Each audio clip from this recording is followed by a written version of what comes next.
નમસ્તે વિદ્યાર્થી મિત્રો, આજે આપણે ધોરણ 8 વિષય વિજ્ઞાન એનું પ્રકરણ 9 પ્રાણીઓમાં પ્રજનન એનો ભાગ 3 જુઓ છે.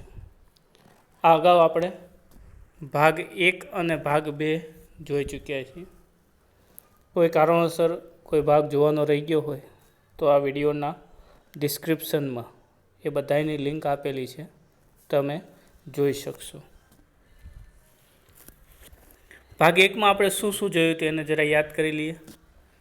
ભાગ 1માં આપણે જોયું હતું પ્રજનનના પ્રકારો. 2 પ્રકારના પ્રજનન, લિંગી પ્રજનન અને અલિંગી પ્રજનન. જે પ્રજનન છે એ પ્રજનન માટેના ખાસ અંગો વગર થાય અથવા તો કોઈ સજીવના શરીરમાં પ્રજનન માટેના કોઈ ખાસ અંગો ન હોય અને નવા સજીવ ઉત્પન્ન થાય તો એ અલિંગી પ્રજનન છે.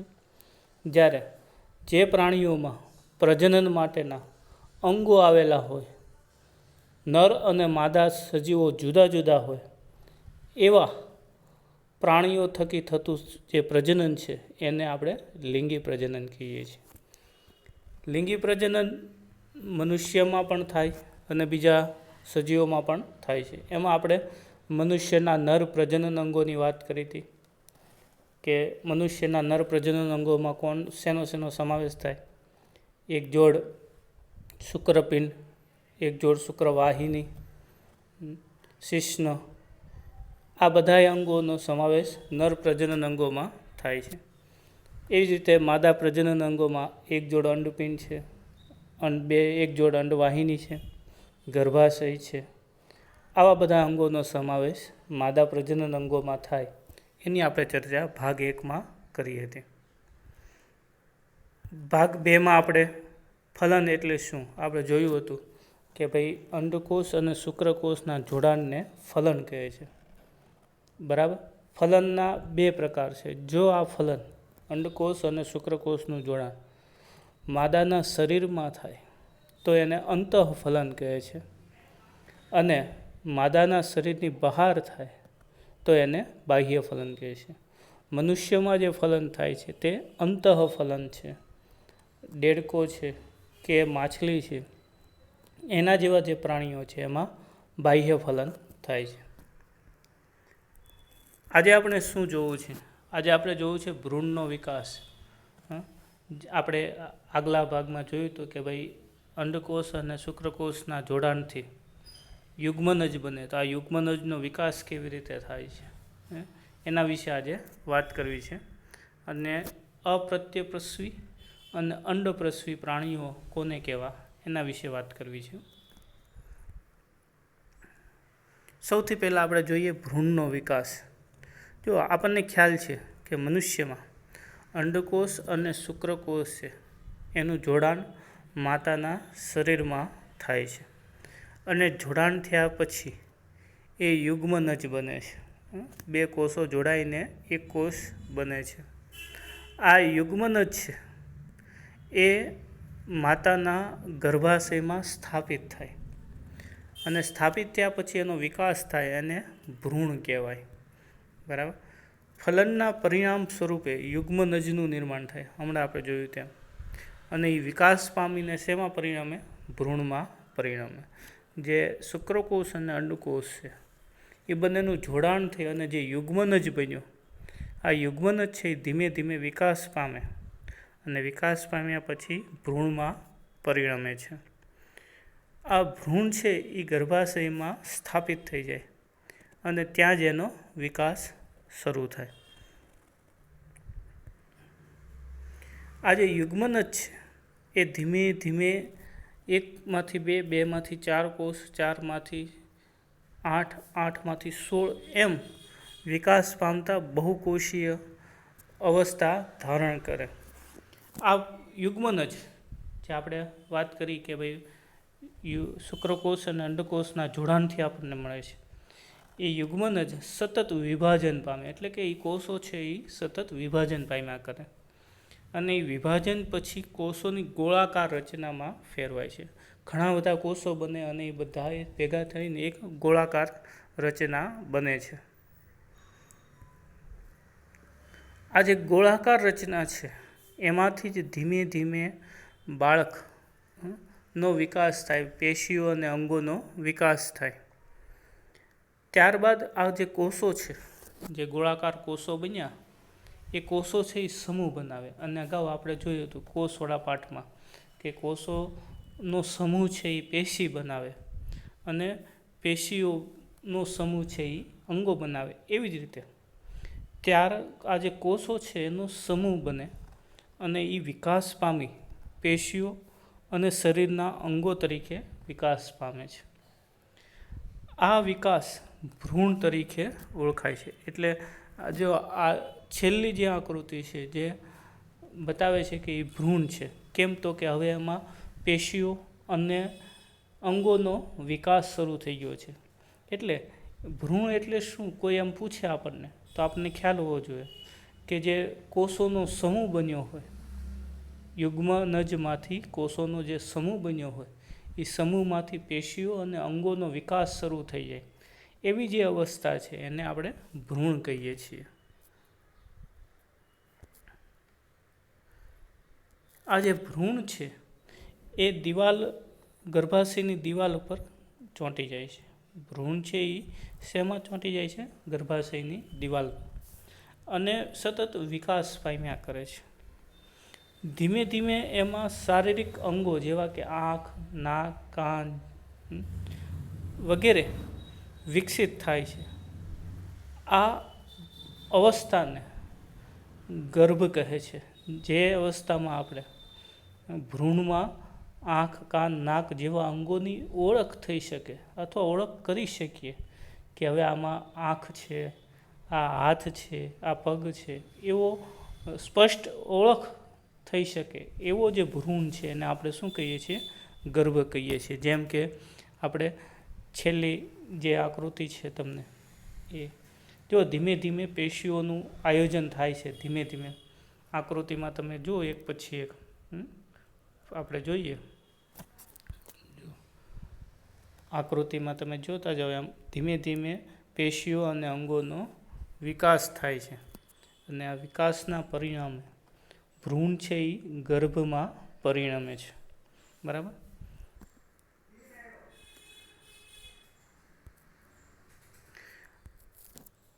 ગર્ભનો જ્યારે સંપૂર્ણ વિકાસ પૂરો થઈ જાય ત્યારે માતા છે એ નવજાત શિશુને જન્મ આપે. ગર્ભનો પૂરેપૂરો વિકાસ થઈ જાય, શિશુ છે માદાના ઉદરમાં સંપૂર્ણપણે વિકસિત થઈ જાય ત્યારે માતા છે એને જન્મ આપે છે. બરાબર.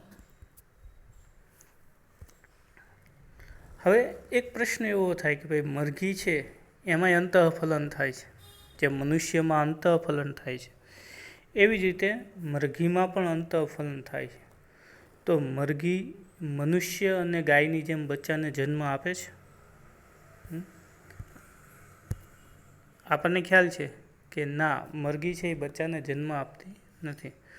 પરંતુ તો પછી મરઘીનું બચ્ચું છે એ કેવી રીતે જન્મ લે છે એ આપણે હવે જોવું છે. મરઘી છે એનો જે માદા મરઘી છે એ માદા મરઘીનો જે આપણે સ્ત્રીમાં જે મનુષ્યમાં ગર્ભાશય હોય એવી રીતે અહીંયા એનો માદા પ્રજનન અંગ બતાવેલું છે. એમાં શું છે તો કે મરઘીમાં જ્યારે ફલન થઈ જાય પછી યુગ્મનજ સતત વિભાજન, જે મનુષ્યમાં થાય છે કે યુગ્મનજ છે એ સતત વિભાજન પામ્યા કરે, એવી જ રીતે મરઘીમાં પણ યુગ્મનજ બન્યા પછી એ સતત વિભાજન પામ્યા કરે અને પછી અંડવાહિનીમાં ધીમે ધીમે નીચે ખસતો જાય. જોઈએ જો ધીમે ધીમે એ અંડવાહિનીમાં નીચે ખસતો જાય અને એની સાથે સાથે એક સુરક્ષિત પડ જામતું જાય. બરાબર. તમને આકૃતિમાં દર્શાવેલું જ છે. સુરક્ષિત પડ છે એની ફરતે જામતું જાય. આ જે પડ છે એ જેમ જેમ અંડવાહિનીમાં યુગ્મનજ નીચે વિકાસ પામી નીચે તરફ ખસતો જાય એમ એની સાથે સાથે આ પડ વધુ ને વધુ સુરક્ષિત અવસ્થામાં બનતું જાય. મરઘીના ઈંડા જોવા મળતું આ કઠણ કવચ પણ આવું જ એક સુરક્ષિત પડ છે. જે મરઘીના ઈંડા ઉપર જે કવચ જોવા મળે છે એ કવચ પણ આ જે પડ છે સુરક્ષિત પડ એ જ પડ છે. આ પડ કેવી રીતે નિર્માણ પામે છે તો કે જ્યારે યુગ્મન જ છે એ અંડવાહિનીમાં વહન થાય છે ત્યારે જેમ જેમ વિકાસ પામતા પામતા એ નીચેની તરફ આવે છે અંડવાહિનીમાં, એમ એમ એની સાથે સાથે એની ફરતે એક સુરક્ષિત પડ જામતું જાય છે. આ પડ જ તે એ ઈંડું જ્યારે બને છે ત્યારે એક સુરક્ષિત કવચ રૂપે મળે છે. વિકસિત ભ્રૂણની ઉપર કઠોર કવચનો પૂર્ણ વિકાસ થઈ જાય. આ જે અંડવાહિનીમાં આ જે ભ્રૂણ છે એની ઉપર એકદમ પૂર્ણ સ્વરૂપમાં કવચ વિકસિત થઈ જાય પછી જ મરઘી ઈંડું મૂકે છે. ત્યાં સુધી એ ઈંડું મૂકતું નથી. ઈંડું મૂક્યા પછી એમાંથી બચ્ચું બનવા, જેને આપણે ચીક કહીએ છીએ, એ ચીક બનવા માટે 3 અઠવાડિયા જેટલો સમય લાગે છે. એટલે એક વખત મરઘી ઈંડું મૂકે પછી એમાંથી બચ્ચાને જન્મ થવા માટે 3 અઠવાડિયા જેટલો સમય લાગે છે.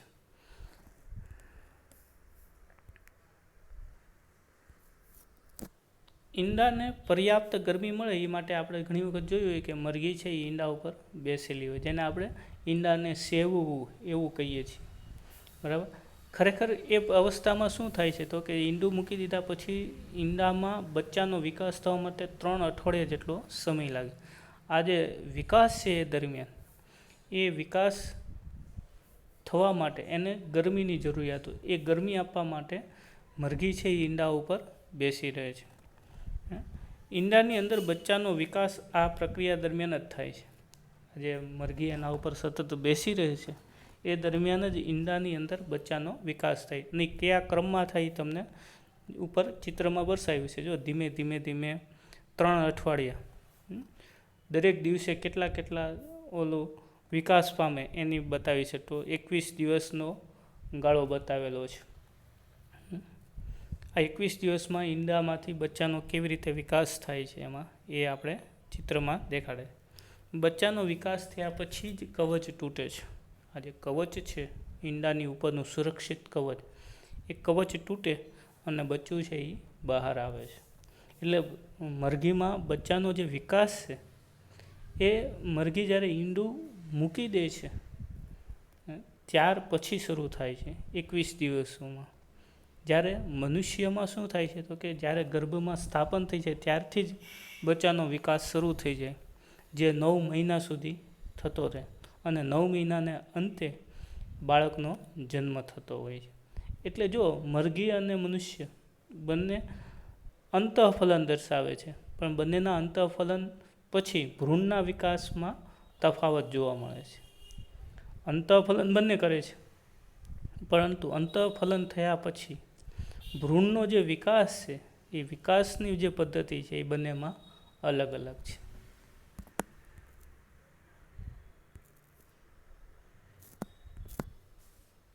બાહ્ય ફલન જે કરે છે પ્રાણીઓ, આપણે અગાઉ જોયું હતું અંતઃફલન કરનાર પ્રાણીઓ અને બાહ્ય ફલન. એમાં માછલી છે, દેડકો છે, એવા જળચર પ્રાણીઓ છે એ બાહ્ય ફલન દર્શાવે છે.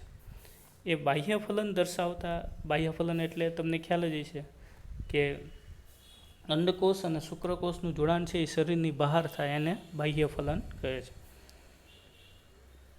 બાહ્ય ફલન છે એ શરીરની બહાર થતું હોવાથી ભ્રૂણનો વિકાસ પણ ક્યાં થાય છે? શરીરની બહાર થાય છે. ભ્રૂણ છે એ અંડાવરણની અંદર વિકાસ પામ્યા કરે છે. ભ્રૂણ છે એ અંડાવરણ એટલે ઈંડાની આજુબાજુનું જે આવરણ છે, આપણે જોયું હતું દેડકાની આજુબાજુ એક જેલ જેવો પદાર્થ છે, આકૃતિમાં પણ તમને દેખાડે છે. એ જેલ જેવો પદાર્થ છે એની અંદર જ એ વિકાસ પામ્યા કરે. ભ્રૂણનો વિકાસ પૂર્ણ થયા બાદ જ ઈંડું તૂટે છે. જેમ મરઘીમાં બચ્ચાનો વિકાસ સંપૂર્ણ થઈ જાય પછી જ એનું કવચ તૂટે છે, એવી જ રીતે બાહ્ય ફલન કરતા પ્રાણીઓમાં આ અંડા આવરણની અંદર વિકાસ પૂર્ણ થઈ ગયા પછી જ એ આવરણ તૂટે છે અને પછી બચ્ચા જન્મ લે છે. એટલે તમે તળાવ અને ઝરણામાં દેડકાના ટેડપોલ તમે જોયા છે. તમે જોઈએ છે પૂંછડીવાળા દેડકાઓ છે એ આપણે તળાવમાં ને એમાં તરતા જોવા મળે છે. એ શું કરવા? તો કે એ એમના અંડાવરણમાં વિકસિત પામીને હવે એ કવચ તોડી અને બહાર આવી ગયા છે. એટલે બાહ્ય ફલન જે કરતા પ્રાણીઓ છે એ બાહ્ય ફલન કરતા પ્રાણીઓમાં ભ્રૂણનો વિકાસ છે એ શરીરની બહાર થાય છે, અને અંડ જે અંતઃફલન દર્શાવે છે એ અંતઃફલન દર્શાવતા પ્રાણીઓમાં ભ્રૂણનો વિકાસ છે એ માદાના શરીરની અંદર થાય છે. જો હવે આપણે જોવું છે અપ્રત્યપ્રસવી અને અંડપ્રસવી પ્રાણીઓ.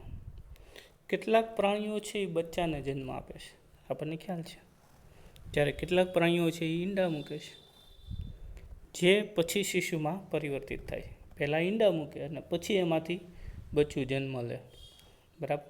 કેટલાક પ્રાણીઓ છે એ સીધા જ બચ્ચાને જન્મ આપે છે. આવા જે પ્રાણીઓ છે એને આપણે બે ભાગમાં વહેંચી શકીએ. જે સીધા બચ્ચાને જન્મ આપે છે એને અપ્રત્યપ્રસવી પ્રાણીઓ કહે છે. જો તમને આકૃતિમાં દર્શાવે છે કે આ બધા અપ્રત્યપ્રસવી પ્રાણીઓ છે, કારણ કે તે સીધા બચ્ચાને જન્મ આપે છે. જ્યારે જે પ્રાણીઓ ઈંડા મૂકે છે અને પછી એમાંથી શિશુનો વિકાસ થાય છે એને અંડપ્રસવી પ્રાણીઓ કહે છે. એ પ્રાણીઓને અંડપ્રસવી પ્રાણીઓ કહે છે. આજે આટલું રાખીએ. બુધવારે ફરીથી આ પાઠનો નાનો એવો ભાગ હજુ બાકી છે એ જોશું. આજનું ગુરુ કાર્ય નોંધી લઈએ. અંડપ્રસવી પ્રાણીઓ અને અપ્રત્યપ્રસવી પ્રાણીઓ વચ્ચેનો તફાવત આપો. માદાના કયા અંગમાં ભ્રૂણનું સ્થાપન થાય છે? ગર્ભ એટલે શું? ભ્રૂણ એટલે શું? બાહ્ય ફલન કરતા પ્રાણીઓમાં ભ્રૂણનો વિકાસ ક્યાં થાય છે? આપ સૌનો ખૂબ ખૂબ આભાર.